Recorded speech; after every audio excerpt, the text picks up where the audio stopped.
우리는 지난주에 부활주의를 맞이하면서 늘 앞에 와서 앉으셨던 이문영 집사님이 준비하신 그 풍성한 식탁에 초대를 받았습니다. 그분은 우리 교회에서 가장 오래 다니신 분 중에 한 분이시고 또 많은 자손을 또 하나님의 교회에 섬기도록 하셨던 분이고 또 지난 주일에 우리 이유정 세 번째 딸인 이유정 권사가 또 임직식을 받는 그런 날이었습니다. 그러니까 기쁘고 또 감사한 마음으로 본인이 꼭 이 식탁을 대접하겠다고 그렇게 전화로 알려오셨던 거죠. 그리고 본인에게 주어진 것은 하나님의 은혜를 나누고자 우리 모두를 초대하신 일이었습니다. 참 그것을 생각해 보면서 오늘의 본문과 함께 연관시켜 본다면 부활하신 예수님께서도 곳곳에 나타나셔서 제자들과 식사를 하셨더라고요. 호숫가에도 나타나셨고 오늘도 또 보면 그 한 집에 또 나타나신 거잖아요. 그들을 격려하시고 또한 새로운 소망을 그들에게 일깨워 주셨습니다. 그러니까 부활하신 주님을 쉽게 경험할 수 있는 곳, 그것은 마음을 열고 환대하는 자리다, 이렇게 말할 수 있습니다. 그래서 오늘 말씀의 주제는 결국 부활하신 주님을 우리는 우리의 일상에서 어떻게 경험할 수 있을까 하는 것입니다. 그러니까 성경은 예수님이 부활하셨냐 안 하셨냐 이런 얘기를 다루지는 않습니다. 부활하신 예수님이 무엇을 하셨는가만 지금 소개하고 있습니다.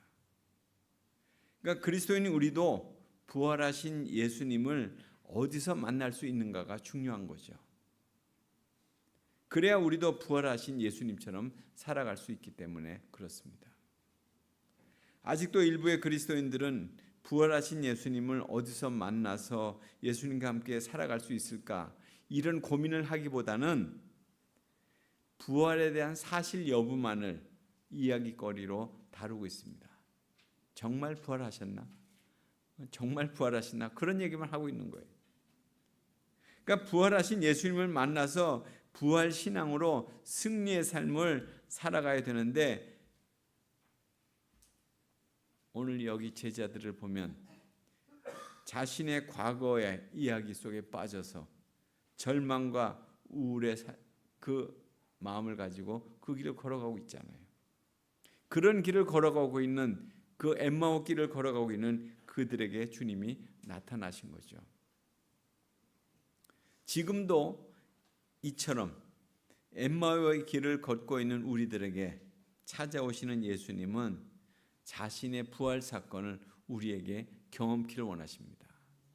정말 주님이 부활하셨다, 그가 다시 살아나셨다 하는 것을 경험키를 원하시는 거예요. 예수님은 2000년 전 엠마오로 가는 두 제자에게 찾아오신 것처럼 우리들이 주고받는 이야기가 무엇인가를 듣고 싶어 하시는 것 같아요. 그때나 지금이나 아마 예수님의 심정은 어땠을까요? 우리 가운데서 우리가 하고 있는 이야기들을 들으시면서 예수님이 어땠을 것 같아요? 조금은 답답하고 안타깝고 염려된다, 아마 그렇게 말씀하실 것 같아요. 아마 엠마오의 길에 그 두 제자에게도 그런 일이 있었잖아요. 그런 반응이에요.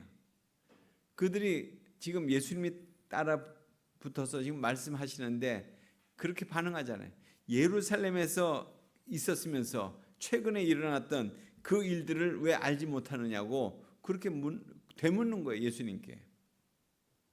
그러니까 예수님의 질문에 가만 이렇게 감정을 살펴보면 글로 봐는 조금 핀잔 섞인 그런 어투로 반응을 하는 것 같아요. 왜 당신은 예루살렘에 있으면서 그런 소식을 못 들었냐는 거예요. 그러니까 글로 봐는 부활하신 예수님을 예루살렘에 머물렀던 자신과 똑같은 그냥 한 나그네로 자기 옆에 선 그런 나그네로만 그렇게 생각하고 그렇게 반응한 거죠. 그래서 같은 곳에 머물러 있으면서도 그곳에서 일어난 사건을 왜 혼자만 모르느냐고 그렇게 반문을 하는 거예요.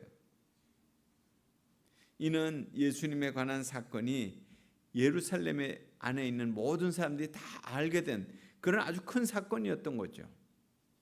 그러니까 글로바의 그런 흥분된 반응에 대해서 예수님은 예루살렘에서 무슨 일이 일어났는지 나는 전혀 모르겠어. 그래서 오늘 말씀에도 보면 무슨 일이냐 이렇게 반응하시는 거죠. 그러니까 이 같은 예수님의 질문의 의도는 뭐예요? 예루살렘에서 있었던 일련의 사건들을 해명하기 위해서 그들에게 너 정말 이 의미를 모르느냐 이런 차원에서 문제 제기를 하신 거죠. 그러니까 두 사람이 생각하고 있는 사건의 이해에 대한 것들이 잘못된 것을 바로잡아 주기 위해서 그들의 견해를 직접 듣고 싶어 하신 거예요.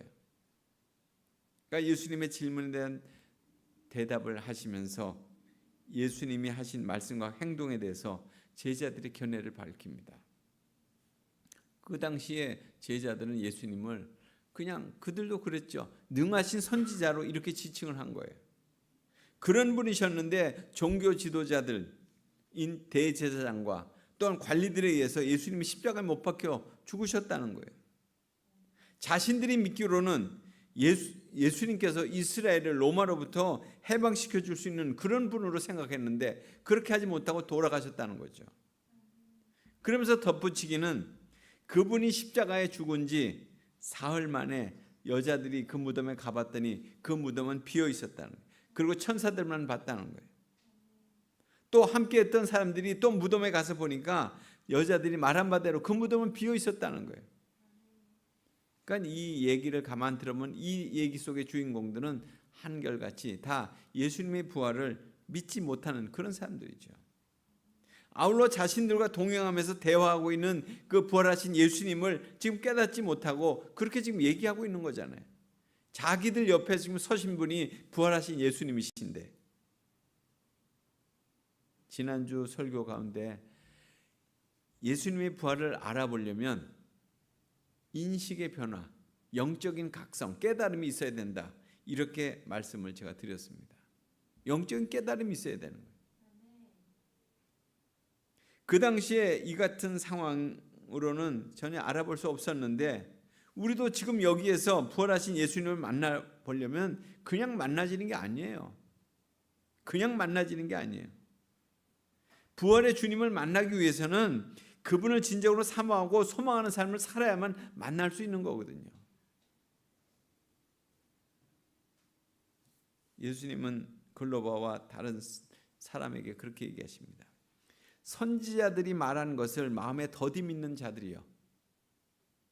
깨닫지 못했다는 거예요. 예수님에 관한 사건들에 대해서 실망과 좌절에 빠져있는 두 사람의 이야기를 모두 듣고 난 예수님의 반응, 그들을 지금 책망하는 거잖아요. 왜 그것을 믿지 못했냐? 그분이 살아있을 때 말했던 그 얘기를 왜 못 믿느냐? 사흘 만에 다시금 부활한다는 걸 왜 못 믿느냐는 거예요. 그러니까 예수님의 책망은 생전에 자신의 죽음과 부활에 대한 구약 예언자들의 예언이 이루어질 거라는 것을 계속 말씀해 오셨는데, 가르쳐 오셨는데, 예수님의 가르침은 물론이고 구약 시대 예언까지도 바르게 믿지 못하는 너희들을 정말 안타깝다, 이런 표현이죠. 이 말씀은 예수님의 사건을 접한 모든 사람들이 생각하는 것처럼 예수님의 그 십자가에서 죽으신 것, 또 예수님이 그것으로 인해서 활동이 다 끝나고, 그리고 추종자들이 실망과 절망으로 그래서 이제 남은 것이 없다고 그냥 흩어져 버리고만 그들을 향한 꾸짖는 말씀이죠. 그런데 예수님은 지금 전혀 다른 차원으로 예수님이 활동하고 있다는 것을 지금 일깨워주고 계시잖아요. 그러니까 눈을 뜨고 있으면서도 보지 못하는 거예요. 곁에 있으면서도 느끼지 못하는 거예요. 지금 예수님의 부활을. 예수님의 부활 사건은 우리의 생각과 인식의 차원을 넘어가는 그런 사건이에요. 제가 이것을 조금 더 이렇게 과학적으로 이렇게 살펴보려고 했던 것이 있었는데, 그건 뭐냐면, 여러분도 분자보다 작은 게 원자죠. 원자의 다시 100만 분의 1이 뭔지 아세요? 양자라고 그러더라고요. 양자. 아니, 양자라는 건 아주 그러니까 미세한, 그러니까 예수님도 예수님뿐만 아니라 우리도 원자로 되어 있다는 거예요. 그 과학자들이 얘기하기를, 제가 그 물리학 교수의 강의를 이렇게 쭉 들어봤어요. 부산대학에 나온 물리학 교수가 우리 몸이 원자로 되어 있다는 거예요. 그런데 예수님이 어떻게 순간적으로 문을 통과하시고 순간적으로 이렇게 막 움직이시고 이런 것들이 결국 우리도 원자로 되어 있는데 이 원자보다 더 작은 입자라고 얘기할 수 있는 그 양자로 된 그런 존재로 그렇게 움직이셨기 때문에 그런 것으로 증명하고 있더라고요, 과학자가. 그러니까 결국 우리가 눈에 보는 것처럼 우리가 생각하는 것처럼 그런 차원이 넘는 거예요, 부활 사건은. 이것은. 그런데 여전히 사람들은 자신의 정보와 자신의 생각으로 인해서 부활을 받아들이려고 하니까 그 부활을 진정으로 깨달을 수 없는 거죠. 또한 이어지는 말씀은 예수님이 고난을 겪으신 후에 영광의 자리에 들어갈 것이다. 이 말씀에 대해서 유대인들을 갖고 있는 생각은 뭐예요? 그리스도의 고난에 대해서는 관심 갖지 않고 영광만을 생각하고 그것만 생각하는 거예요. 심지어 예수님을 따르는 제자들조차도 그리스도의 고난에 대해서 고난받는다, 난 죽을 거다 이런 말씀하시는 거에 대해서는 귀를 기울이지 않았잖아요. 세속적이고 현세적인 어떤 영광에만 참여하려고 야고보와 요한은 주님께서 오르실 때 우리를 왼쪽 오른쪽에 자리를 달라고 그런 생각에 헤어나지 못하고 있었죠. 그리스도는 영광 이전에 반드시 고난을 겪어야 한다고 그렇게 말씀하셨는데 그것은 자꾸 간과한 거예요. 지금 부활하신 예수님은 자신에 관해서 아주 자세히 설명하고 계시는 거죠. 모세오경, 예언서, 구약성경에 이미 기록된 말씀들이 있지 않았느냐, 이걸 설명해 주시는 거예요. 그러는 가운데 제자들은 자신들이 가려던 엠마오 마을에 도착하게 됐습니다. 그 얘기 가운데 엠마오 그들의 최종 목적지는 아니었을 것 같아요. 왜냐하면 그들은 갈릴리 사람들이었을 거니까. 그들이 도착하려던 장소에 거의 다 왔음을 지금 오늘 말씀을 하고 있습니다. 그런데 예수님은 그들과 함께 같이 머물지 않고 그냥 가시려고 하게 됐죠. 13절에 보면 그 두 사람이 발걸음을 멈추고 머물고자 하였을 때 예수님은 목적지가 엠마오가 아니었으니까 더 가려고 하신 거예요. 그럴 때 글로바 일행이 우리와 함께 이 엠마오에 같이 머물러 달라고 요청을 하게 됩니다. 예수님을 붙잡고 요청할 때 날이 더 이상 저물었고 여행이 더 어렵다고 이렇게 생각했기 때문에 또 함께 걸어오면서 나눈 대화 속에서 그들 마음속에 뭔가 깨달음이 있었던 거예요. 이분은 좀 다른 말씀을 하고 계시는구나. 아마 마음속에 조금 더 존경스러운 마음이 또 생겼는지도 모르죠. 그래서 간절히 부탁을 하게 됩니다. 우리와 함께 여기서 좀 머물러 주십시오. 그리고 우리에게 더 많은 가르침을 좀 주십시오. 이렇게 예수님에게 강권을 한 거예요. 그러니까 부활하신 예수님인지는 알아차리지 못하고. 그 사진을 한번 보여주실래요?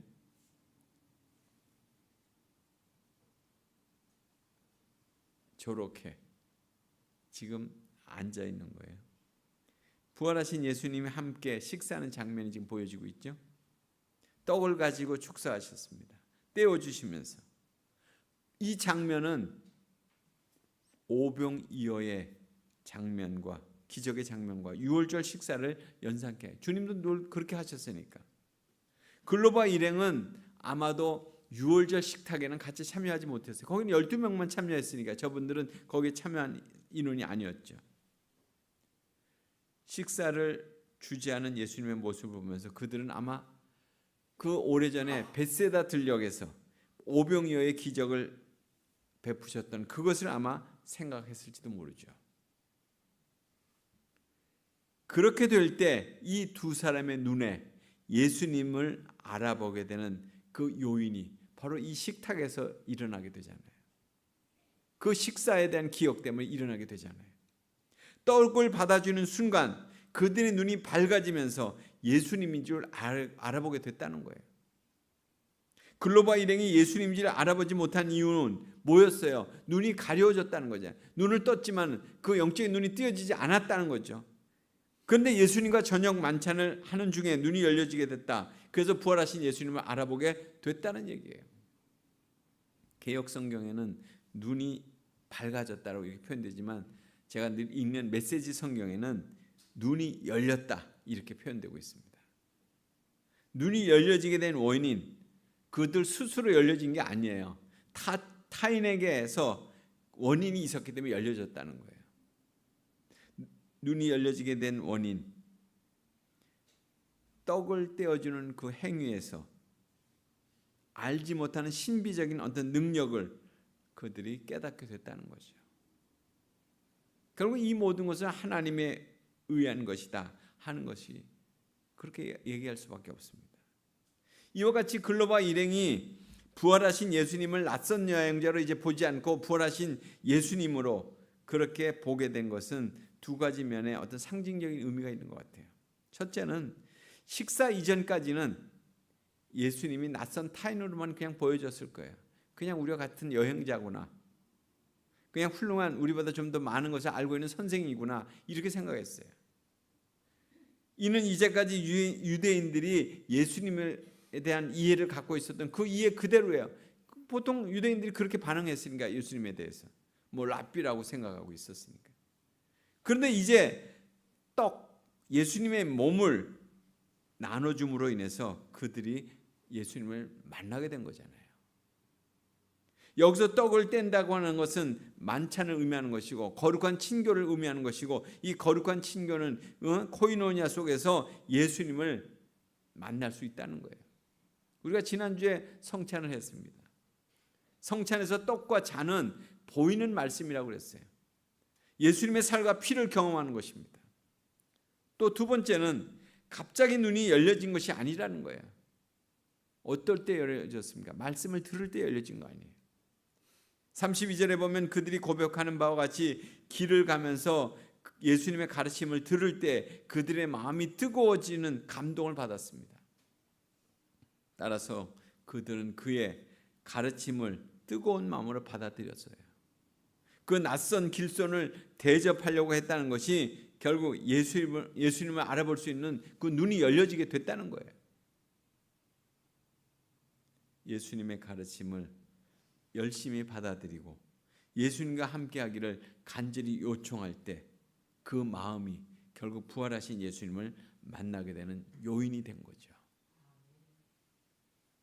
오늘 본문의 마지막입니다. 예수는 저희에게 보여지지 아니하니라. 그러니까 예수님은 더 이상 시각적으로 이제 그들의 눈에 포착되지 않는다는 거예요. 그 본절은 첫째, 부활하신 예수님은 이처럼 시공에 제한된 존재가 아니라는 거예요.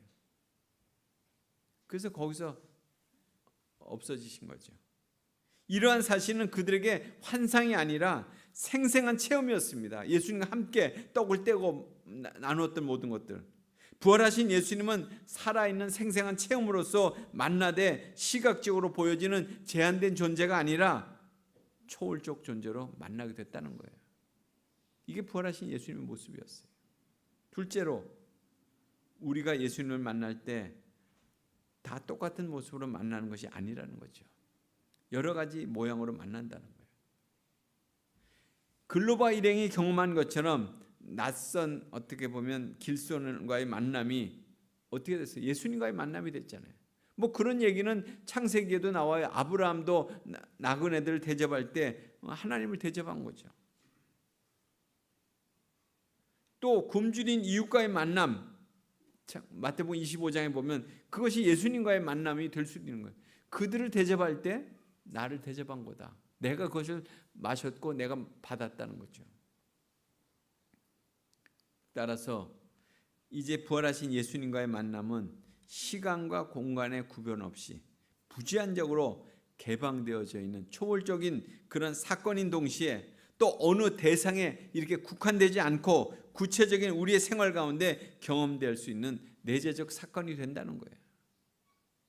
이게 부활 사건이에요. 예수님이 이 세상에 오신 것은 말씀이 육신이 돼서 오신 거예요. 말씀대로 오셨고 말씀대로 행하셨고 말씀대로 죽으셨고 말씀대로 부활 승천하셨어요.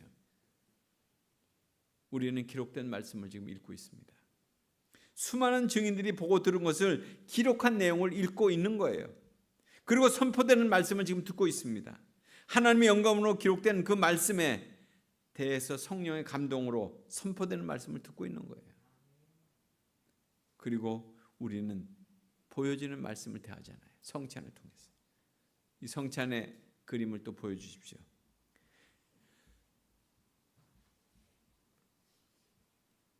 주님이 우리 위해서 찢기신 삶을 의미하는 떡, 흘리신 피를 의미하는 잔을 우리가 받잖아요. 이것은 살아있는 주님을 보여주는 말씀이에요. 우리가 이것을 받을 때마다 우리는 주님을 만나는 감격이 있어야 합니다. 나를 위하여 죽으시고 다시 사신 그 예수님을 만나는 순간이에요. 엠마오의 두 제자들도 식탁에 앉기 전에는 몰랐어요. 식탁에서 교제할 때 예수님을 비로소 만나게 된 거잖아요. 떡을 떼주실 때. 그 식탁은 글로바에 의해서 준비됐다고 할지라도 그 식탁의 진정한 초대자는 누구예요? 부활하신 예수님이신 거죠. 우리도 부활하신 주님을 만나기 위해서 그런 식탁을 준비해야 돼요. 글로바처럼. 그래서 누군지 모르는 대상을 섬기면서 예수님을 만나게 되는 거거든요. 그러나 그 식탁의 초대자이신 예수님으로 우리는 영원한 생명을 얻게 되는 거죠. 이처럼 우리가 부활의 주님을 따라가려면 오늘의 이 장면을 잊지 마셔야 돼요. 늘 기억해야 돼요. 어느 순간에 우리에게 다가오시고 우리에게 환대하시는, 환대를 받으시는 그 주님이 우리 곁에 있다는 것을 잊지 말아야 돼요. 예수님은 낯선 나그네처럼 오시거든요. 예수님은 마태복음 25장 최후의 심판에 나오는 대상들처럼 그렇게 나타나시는 거예요. 굶주린 자에게, 목마른 자에게, 헐벗은 자에게, 병든 자에게, 옥에 갇힌 자로 그렇게 찾아오신다는 거예요. 우리도 부활의 주님을 만나려면 다가오는 누구에게나 주님을 뵙듯이 그들을 환대하는 삶을 통해서 영생의 길을 우리 모두가 걷게 되기를 간절히 소원합니다. 같이 기도하겠습니다. 고마우신 하나님 감사드립니다. 오늘도 저희가 부활절 두 번째 주일을 맞이하면서 엠마오로 가던 그 제자들이 결국 그 식탁에서 부활하신 예수님을 만났던 것처럼 우리도 그 식탁에 누군가를 초대하면서 또 부활하신 주님을 만나는 은총을 저희로 경험케 해 주옵소서. 그래서 삭막하고 어려워져가는 이 시대 속에서 정말 생명의 주님, 나를 위해서 구원하시고 우리 모두에게 영생의 길을 허락하신 그 주님을 만나고 그 주님을 전하는 하나님의 사람들 모두 되도록 축복해 주옵소서. 예수님 이름으로 기도드립나이다. 아멘.